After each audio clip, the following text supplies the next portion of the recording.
একটা মেয়েই পারে একটা ছেলেরে ভালো বানাইতে, একটা মেয়েই পারে একটা ছেলেরে নেশার জগতে ঠেল্লা দিতে। মানে ওর জিন্দিগি তামাম, মানে যারে ধরবো আরে ভালোভাবে ধরবো, আর যারে না ধরবো ওরে ধরবই না। ধরবোই না। মানে যারে কাকড়া দিব ওর তো কাকড়া দিব, আর যারে না দিব ওরে কামড় দিয়া দিয়া ছাড়বো। মানে ওই ব্যক্তিটা তিলে তিলে মরবো ভাই।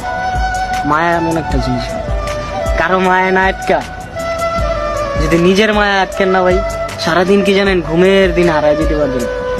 আর যদি মায়ের ভিত্তি আটকা যান, আপনার রাত্রে ঠিক মতন ঘুমটা উঠবে, আপনার চেহারা ভেঙে দিবে, ফেস নষ্ট হয়ে যাবে।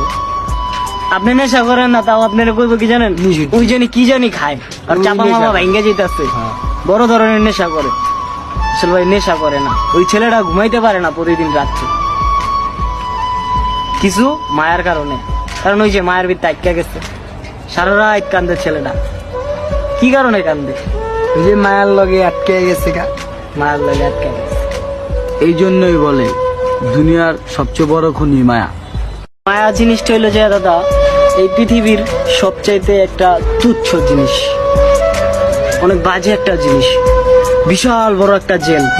যে জেলে একবার আটকা পড়লে কারো কোনো সাধ্য নাই, কোনো কোর্টের সাধ্য নাই যে ওই জেল থেকে আপনারা বাইর করবে।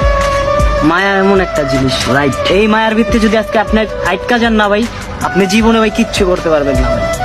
আপনার খালি পিছেই টানবো ভাই, সামনে আর বাড়াইতেই পারবেন না। আর এই মায়া জিনিসটাই একটা ছলনাময় নারী দেয়া যায় একটা পোলার লাইফে।